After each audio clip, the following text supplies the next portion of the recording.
proses sebuah perjalanan, ya, anak-anak mencari jati diri, ya, berekspresi tentu dengan kreativitas sebatas yang mereka mampu. Nah, kadang-kadang mereka butuh pengakuan itu seringkali ingin di tempat-tempat misalnya umum, terbuka. Nah, ini saya melihat bahwa ada fasilitas yang mendukung di sana, ya. Selain memang tempatnya bagus, tempatnya nyaman, kemudian saya melihat juga transportasi publiknya mendukung untuk ke sana. Bayangkan kalau dari sini nggak sampai 5.000, mungkin 3.000 berapa gitu bisa sampai ke sana. Mereka bisa duduk nyaman bercengkrama dengan teman-temannya. Ya awalnya sekedar untuk tempat bertemu, ya, tempat mungkin saling curhat, saling ngobrol satu sama lain dari antar wilayah. Namun demikian sekarang ini kan sudah berubah ini, jadi fenomenal begitu, ya. Dan tentu ini juga menjadi menjadi catatan buat kita, ya, di masing-masing tempat di wilayah, ya, mana tahu, ya, terus kita berbenah untuk juga menyiapkan tempat-tempat publik terbuka buat anak-anak muda berekspresi. Tapi Bang, maksudnya ini kan mereka kan berasal dari kita yang sebenarnya maaf ada sedikit ini ya pandangan dari Abang sebagai tokoh, sampai mereka harus urban gitu ke sana gitu, memang ini kan itu harusnya kan menjadi PR juga untuk saya bilang tadi ini, gitu ya? Saya bilang tadi bahwa tempat tersebut didukung dengan ruang yang terbuka begitu nyaman, luas, ya, bersih, bahkan kemudian fasilitas pendukungnya, transportasi publiknya juga cepat, murah. Nah, ini menjadi alternatif. Kita bukan tidak ada, ya, di wilayah terutama kita di Depok. Ruang-ruang terbuka sudah kita lakukan, bahkan sampai dengan di tingkat-tingkat kelurahan itu bangun taman-taman terbuka.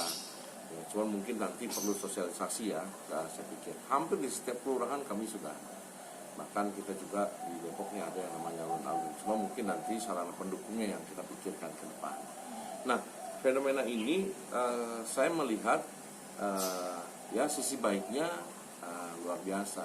Ini kan kalau saya bilang bonus demografinya luar biasa, ya, di wilayah kita ini. Nah, ini menjadi kepentingan, ya, dan nilai yang bisa kita kembangkan dari berbagai aspek, ya, entah itu ekonomis, entah itu mungkin jaringan, ya, yang mungkin nanti kita bisa siapkan dengan sarana-sarana pendukung yang lainnya. Ada aplikasi, ada apa dan sebagainya. Nah, biarkan mereka berekspresi, menurut saya. Biarkan mereka beraktivitas, ya, tentu tetap dalam koridor pengawasan dengan aturan-aturan yang secara umum tentu kita sudah paham. Misalkan saja bicara tidak terlalu malam, ya, kemudian juga jaga kebersihan, ya, kemudian juga tidak mengganggu aktivitas publik, ya. Misalnya jalan sampai macet dan sebagainya. Nah, ini aja yang perlu kita lakukan, ya. Tidak perlu misalnya mengubah style mereka, cara mereka harus hadir dengan fashion yang mungkin berkelas, datang di situ akhirnya merebut ruang-ruang mereka. Nah, kalaupun ada yang mau kelola, ya silakan saja, ya, tapi tidak harus misalnya pengakuan secara absolut melalui manajemen misalnya. Saya pikir ini nanti akan merubah style mereka, ekspresi yang sudah mereka biasa lakukan, rileks, santai, ini bisa menjadi berubah, bisa menjadi buat saya berbeda nanti hasilnya. Ya Bang, ini kan juga ini kan kemarin jadi rame tuh ya, Mbak In, maksudnya dia mendaftarkan gitu ya hak ciptanya, karena awalnya dari Paul ke sana ya, ke sana. Tapi akhirnya memang tadi mengelola, dan anak-anak ini prospek untuk bisa didorong menjadi anak-anak yang kreatifnya ini ya, punya nilai lain, ya, ekonomis kan gitu.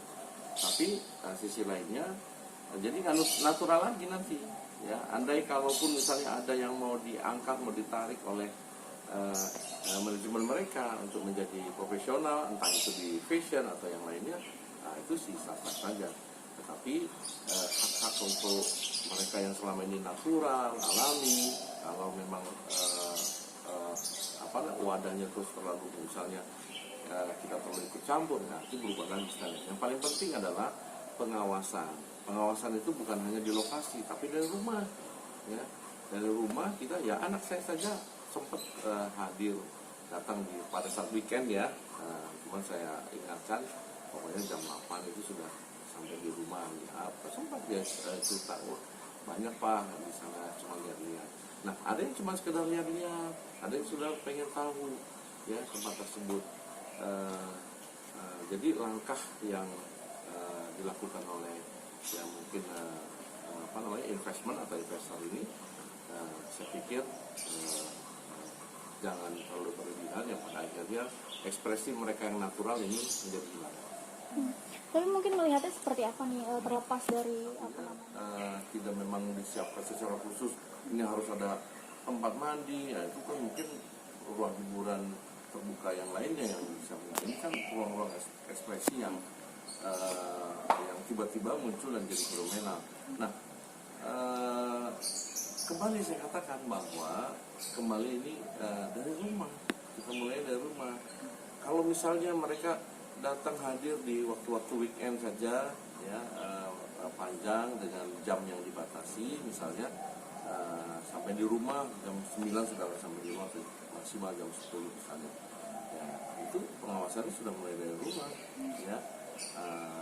Atau ada saya dengar kemarin dari Pak Wagub ya sudah menghimbau ya kepada adik-adik misalnya cukup sampai jam 22 misalnya maksimal, jangan sampai ketinggalan transportasi, jangan sampai ketinggalan kereta. Ya ini ya patut diapresiasi ya, dan jadi kesepakatan tidak tertulis untuk anak-anak ini juga paham ya, jangan sampai misalnya tidur terlantar seperti itu kan jadi nggak nyaman kita melihatnya ya. Kira-kira begitu. Lagi fasilitas publik yang diberikan oleh pemerintah dalam hal ini saya sangat apresiasi, artinya suasana kemudian tempat yang nyaman itu sekarang dicari oleh banyak orang ya, bukan hanya rekan-rekan muda ya, para ibu dengan anak-anaknya. Nah ini tentu ke depan kita sangat membutuhkan itu ya. Ke depan ini menjadi ruang yang mahal, nah dari sekarang harus kita siapkan pun antisipasi terkait hal-hal negatif yang memang nggak mungkin tidak lah ya, coba bisa dilihat nanti ya. Tapi saya berharap tidak demikian ya. Ini menjadi tren yang positif karena ini objeknya awalnya cuma duduk-duduk ngumpul nongkrong, akhirnya menjadi passion, menjadi saling beradu style ya, dengan kreativitasnya. Sekarang saya lihat macam-macam sudah ya, tapi jangan dirampas naturalisme yang ada pada mereka. Tidak lupa pengawasannya tetap harus kita lakukan dari semua unsur. Nilai irisan antara Kota Depok dengan Kabupaten Bogor ya. Namun memang saat ini Kelurahan Citayam itu masuknya ke Kabupaten Bogor ya, dipecah dua, satu lagi namanya Raga Jaya ya. Sebelumnya memang kami jadi satu sebelumnya ya. Depok berdiri menjadi kota administratif Depok.